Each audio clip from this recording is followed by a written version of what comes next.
na kami ng patikim dahil ang tagal nang hinihintay ito ng marami nating mga kapatid. Ano ba ang inyong mga role dito? Siguro Mark, ikaw muna. Sige po. Mga kapatid, ang role ko po dito para sa ating inaabangan na A Secret in Prague, ako po ang kapatid ni Kuya Ken, ni Kuya Enrique Hill.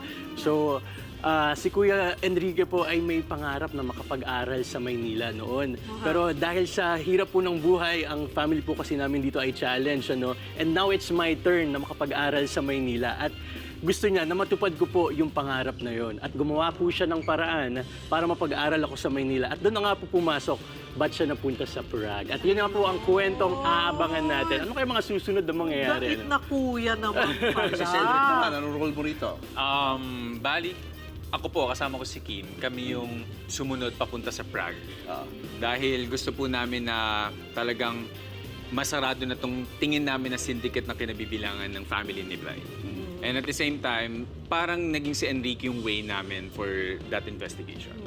And yun po, kami yung laging about sa paglaban sa crime, and at the same time, lalo na yung mga Pilipino na nasa abroad. Yun po yung main namin na concern. Interesting, ha? O, Mark Ian, kamusta naman ang experience mo working with stars? Doon din na Cedric, Enrique, at Andrea. Yes po, nako. It was really a full circle moment for me kasi talagang pinapanood ko lang po sila noon. Mga inaabangan lang noon. Nung ganito ba? Ilang taon na ako? Mabahagi ko lang po. It's like my first year sa show business and this is actually my first time doing a teleserye. At sobrang big opportunity po sa akin na dito po agad ako nahanay sa mga idolo natin, no? Tapos kapatid po agad ako ni Enrique Hill at kaya sobrang saya ko po na natanggap ako, nakuha ako sa audition. And sobrang gaan po nila katrabaho.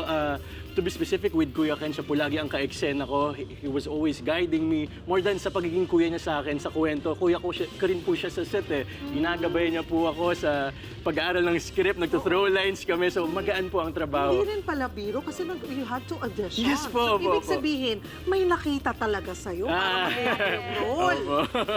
Yes po. And I'm sure marami kang natutunan din kay Ken. Marami diba? po. Okay, Mark Ian said, ano ang dapat abangan or i-expect ng ating mga kapatid sa A Secret in Prague? Oh, definitely, yung yung pag-shoot po namin sa Prague, napakaganda ng Prague. Sobrang kitang-kita yung scenery ng buong Prague doon.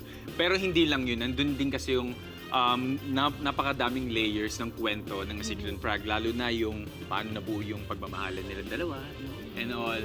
Ayun, yun yung pinaka maganda po doon, lalo na yung pagpapakita rin po ng pagiging family-oriented ng mga Pilipino. Yes. Oh, super exciting! Congratulations sa inyo. Good friend ko, Direk Paco, Santa Maria. Diba? yes. Second unit yun ng Opo. ano. Okay, guys, please, imbitahan niyo na ating mga kapatid na suportahan at panoorin ang A Secret in Prague. Mga kapatid, abangan niyo po ang A Secret in Prague ngayong April 27 na yan. 8 p.m. po pagkatapos po yan ng Frontline Pilipinas.